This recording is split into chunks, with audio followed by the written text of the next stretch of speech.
ArchieLuxury, and today we've got two special guests. We've got John Suckerhorn and we've got Clyde. Clyde, howdy. How are you today? I'm great. How about yourself? You've been a special guest. You've spoken about many topics. How have you enjoyed the banter today? It's good. It's topical. It keeps me on my toes, and asking discussing some things in the watch world.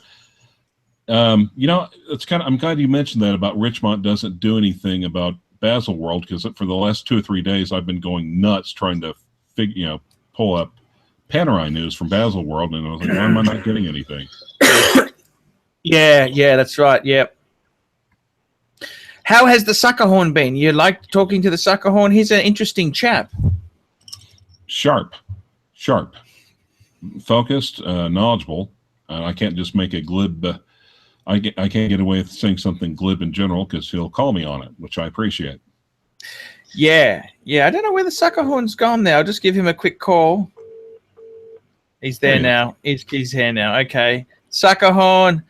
Today's topic is Clyde and John Talk live show. So it's your chance, you guys, to get the banter going.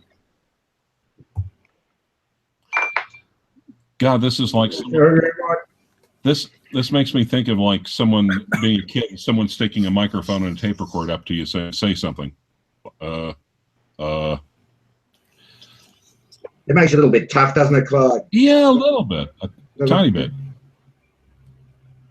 Okay, here's one for you, Clyde. Okay. You're almost 50. How much longer do you want to work? There's an older guy who passed away very, very recently. His name was Hugh Herndon, and he was an aide to Douglas fucking MacArthur, and he was still at the courthouse, still representing clients. You're joking? No. How old was he? I'm not sure, but he had a wooden briefcase, and the joke is that it was fossilized. A wooden briefcase. Yeah. With his name still just as sharp as he ever was. Just still a Zal's advocate till the very end. So how long do you want to work for? Till it's not fun anymore. To me, I think I've heard too many stories. I've actually seen my own family about the guy who finally gives up the job, goes home, putzes around the house for a year or two, and dies. I don't want to be that person. Also, I'm thinking about a quote from John Adams saying that one was lawyers live well and die poor, but the other one was I think he may have said something about lawyers dying behind their desks. I see. So what sort of cases do you like most? What excites you? If you had a case tomorrow, what case excites you? The one where the client has the most money. A typical lawyer's reaction. Fuck yeah. How much do you charge an hour, Clyde? $250. I keep it moderate. I keep it reasonable. About twice as much as a prostitute, then. Is that right, Clyde? There are some things, John, that a prostitute will not do. Yeah, fair enough. Also, another difference between a lawyer and a prostitute. Prostitutes quit fucking you when you're dead. Yes, good, yeah. Good point. Thanks. So, how old are you going to be? How long do you want to work till, Clyde? Well, I figure I got another good 20 years in me. 70. And it might be one of those things. I might just slow it down and just get to the point where I only take cases I want to take. Would you do pro bono work? I want to make a Sonny Bono joke, but I'm not quite up to it right now. With my clients, half the time it ends up being pro bono. You're joking. Good on you. Good on you. Yeah, well, and that's what I'm talking about. Yeah. Actually, just get a little bit further along where I don't have to worry about meaning the expenses. It would be nice to take a client with take a case just to make a difference. Go in there and just fight, just to fucking fight. That would be awesome. Would you take something to the Supreme Court? No, appellate work is a pain in the ass. I mean, I'm decent at writing briefs. I have to keep my sense of humor out of it. Oh, and by the way, I'm having problems with briefs because there's been a couple of times I went to board speak. I did briefs and I actually accidentally replaced a couple of my F's with PH's. I see. You're struck, Clyde. You're struck. It's just so damn fun with a capital PH.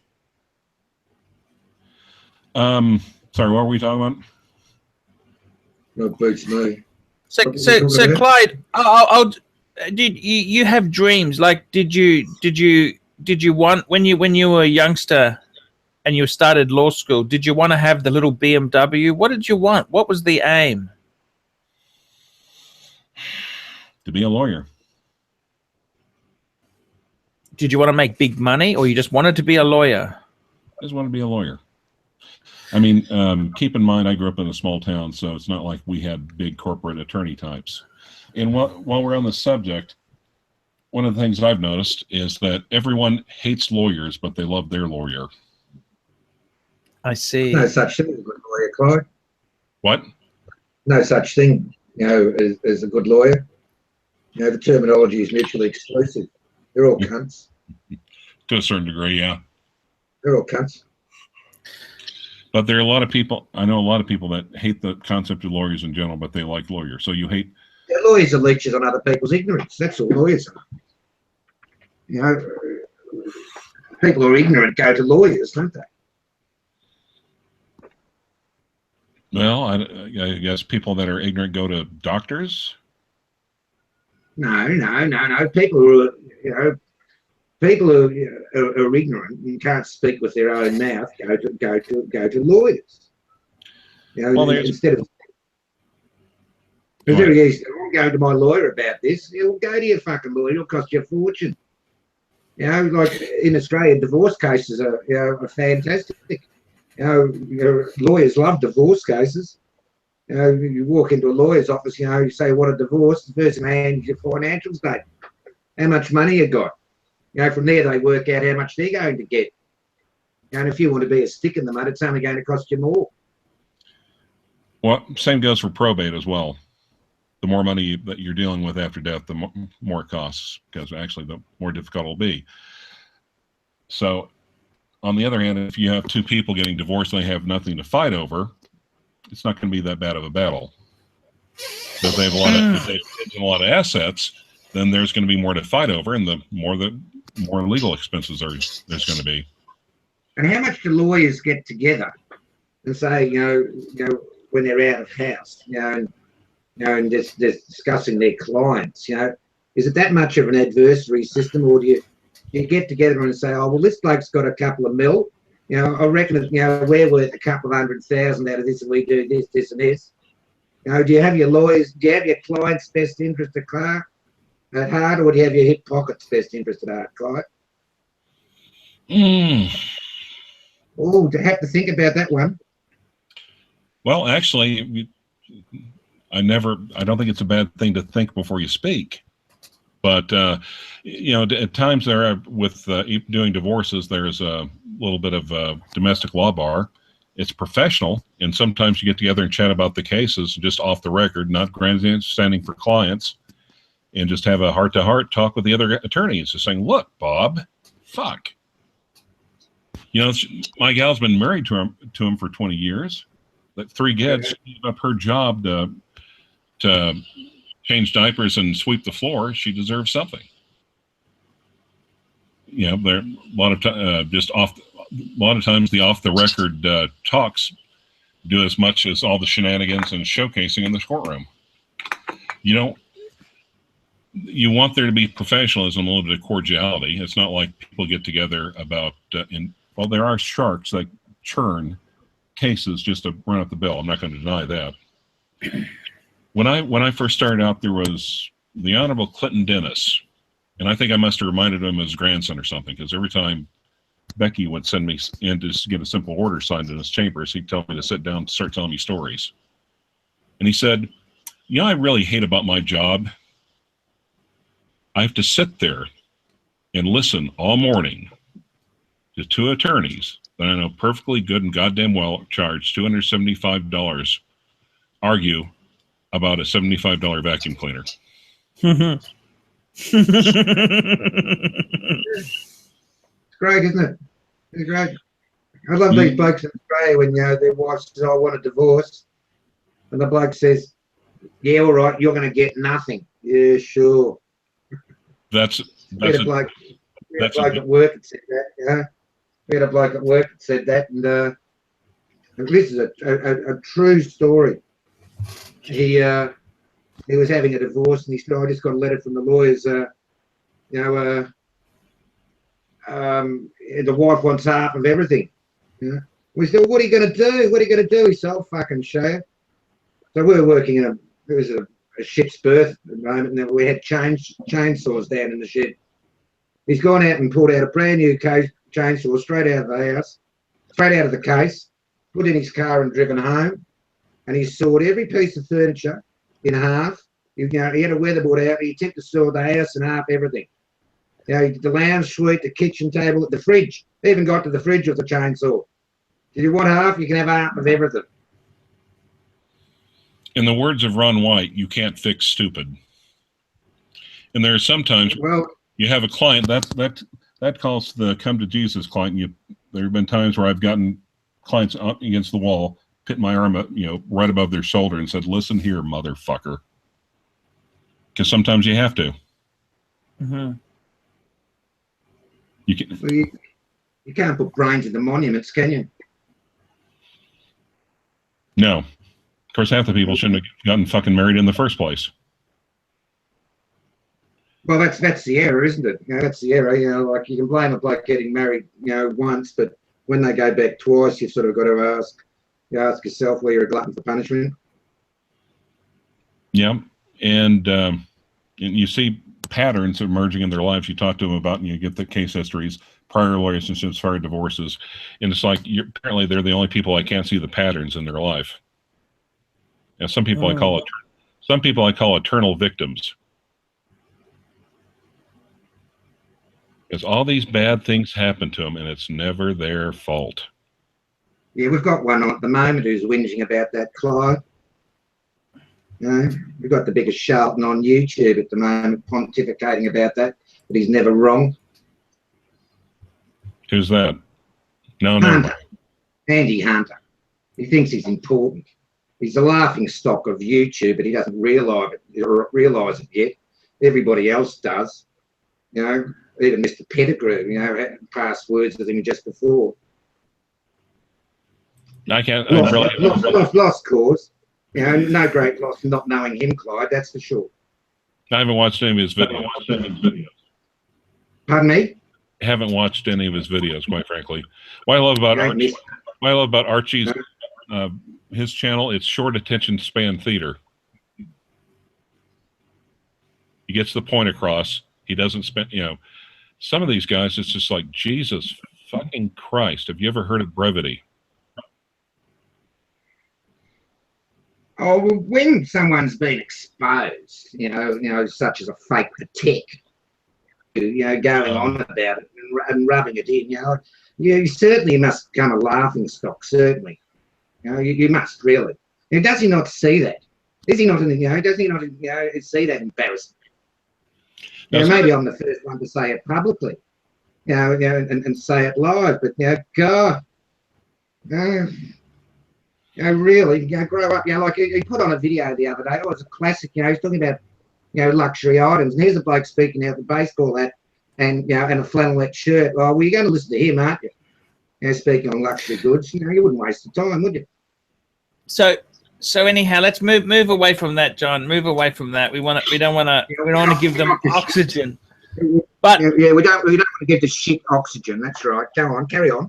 But CLYDE, tell me this, in your life there, you're coming into your finest hour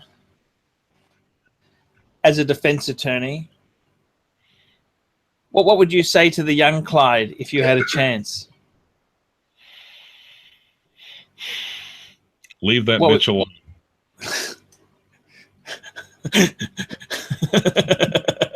Sorry, I missed that, Clyde. What was it? Leave that bitch alone.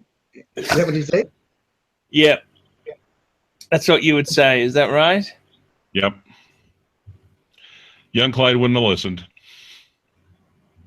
I had all sorts of relatives give me all sorts of warning. No. Did I listen? Because I was young. I was in love. And I guess the other thing would be stop being so afraid. Afraid of what? Failure. I see. Not taking the decision, making some of the decisions just based out of fear. Not taking risks.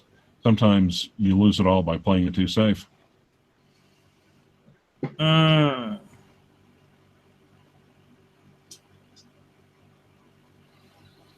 And that Trans Am, would you have kept that Trans Am a bit longer? Oh fuck yeah, yeah, absolutely. What made you get rid of that? Well, this is back when $200 was a fair amount of money, but eventually I got $200 out. $200 for this, $200 for that. Yeah. Of course, this may have been back when a Rolex was like $1,500. And you sold it then. What did you buy after the Trans Am? Oh, jeez, I can't even think back that far. You had the big eagle on the bonnet, did you? Oh yeah, absolutely. 78. It had the 78 had the two separate headlights. Pop-up headlights, weren't they? No, they were recessed in, but they weren't. They were together. They weren't each. The 79s and the 80s had separate ones around each headlight. These were recessed. This is like the Burt Reynolds, the first Burt Reynolds Smoking the Bandit, and it made the front of the car look like an eagle. Made it look predatory. I see. Yeah, and just a 404 barrel, turbo 350 transmission. And if you know anything about the cars, this is the bragging point. T-tops that did not leak. I see.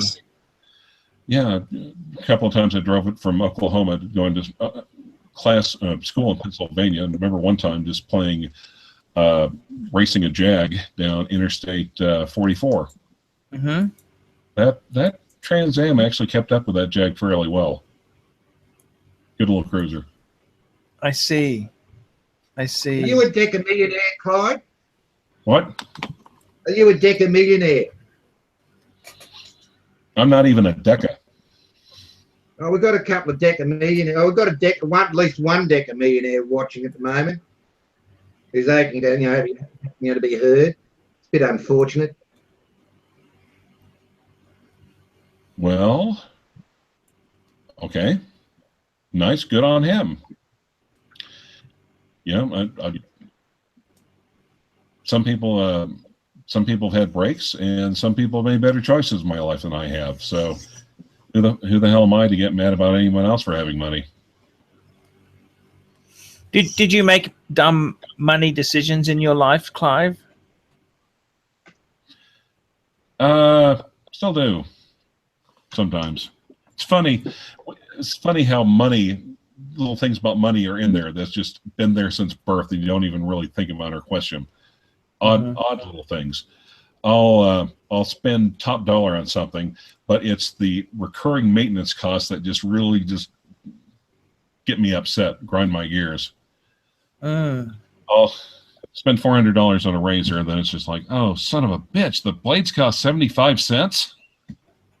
I see. Got you. Yes. Well, yeah, it's funny. These things about money, they're there, and you don't really have to. You operate on them, and they're not really logical, and you're not even aware of them half the time. Like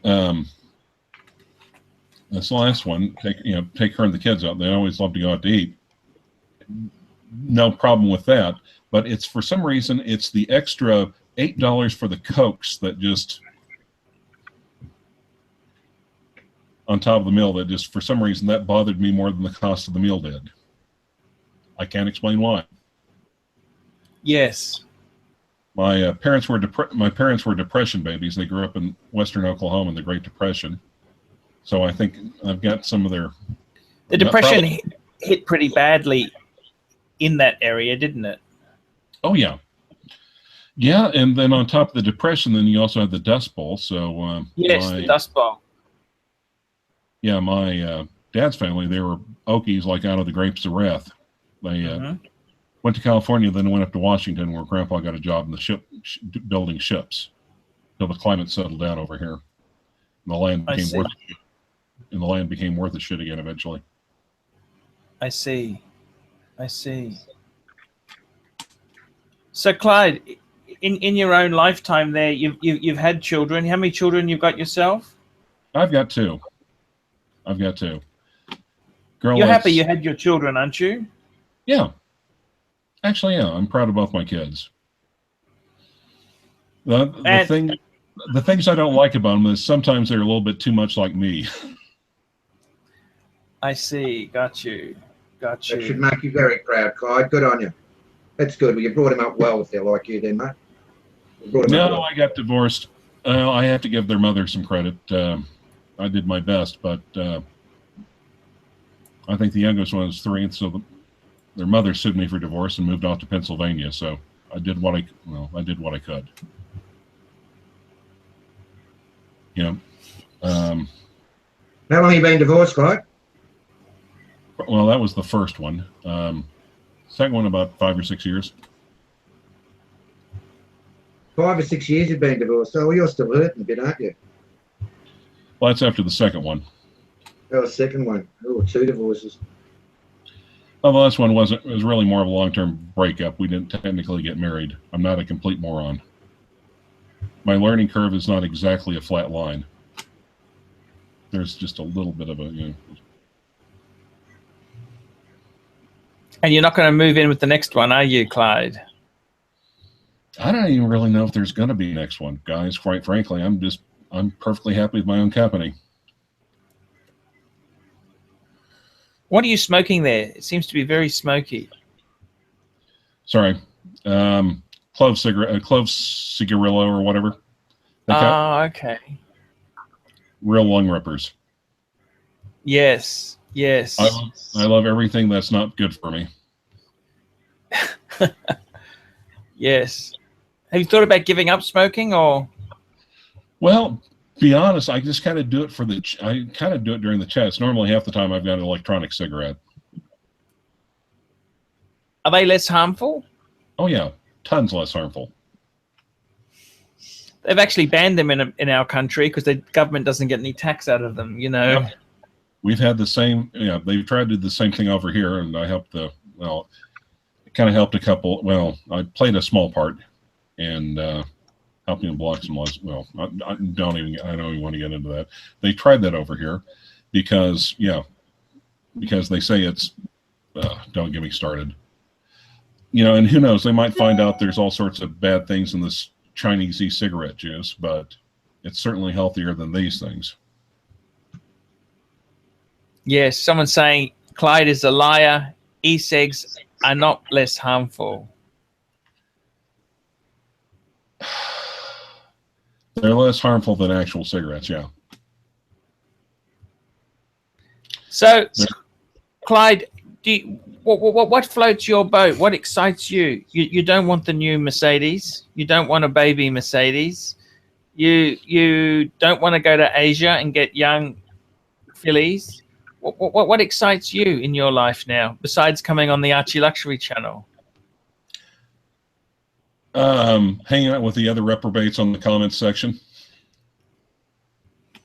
You do that well, Clyde. You do that quite well. It is addictive. I got to be honest. It is really goddamn fun. I can't explain it, but it's gleeful. I mean, it's I don't know, gleeful malevolence is about the only way I can describe it. I can't believe half of us have been thrown off.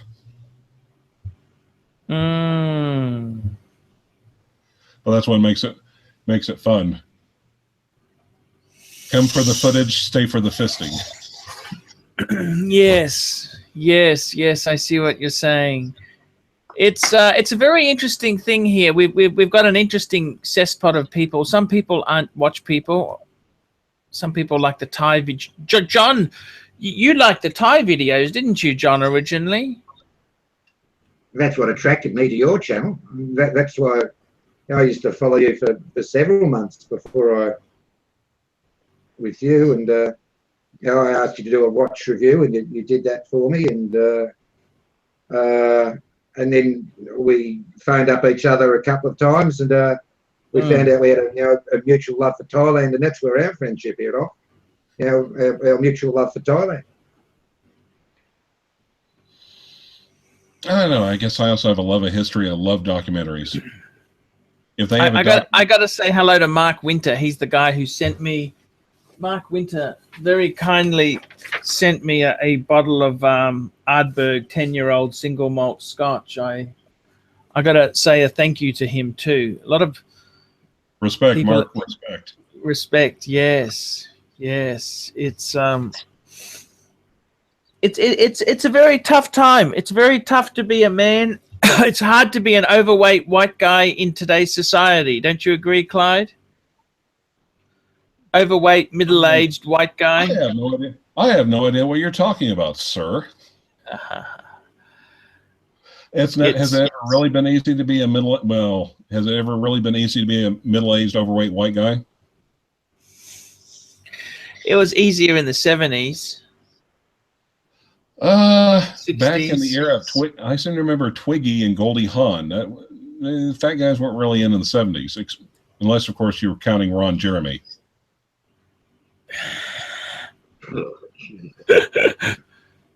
What about Alfred Hitchcock? He was in. Not as a sex symbol. He's also British, so he lived in America, but oh, that's true, but still very much British, though. Were you an Alfred Hitchcock fan? Yeah, I like a few of his movies. Classics, certainly. Kind of a twisted old sucker. Any movies you're looking forward to seeing? I got to be honest with you. I get very disappointed with movies because once you see the movie, then you do a bit of research and you realize they've fucking changed so many key facts. I don't know. They're meant to be entertaining. They're a movie, aren't they? You don't watch Cinema for Truth, do you? Documentaries. They're they had a lineup on the History Channel Sunday nights. They had Tales of the Gun, the history of sex, and generally all sorts of history specials about the Third Reich. And it's just like that was just my favorite way to unwind on a Sunday night.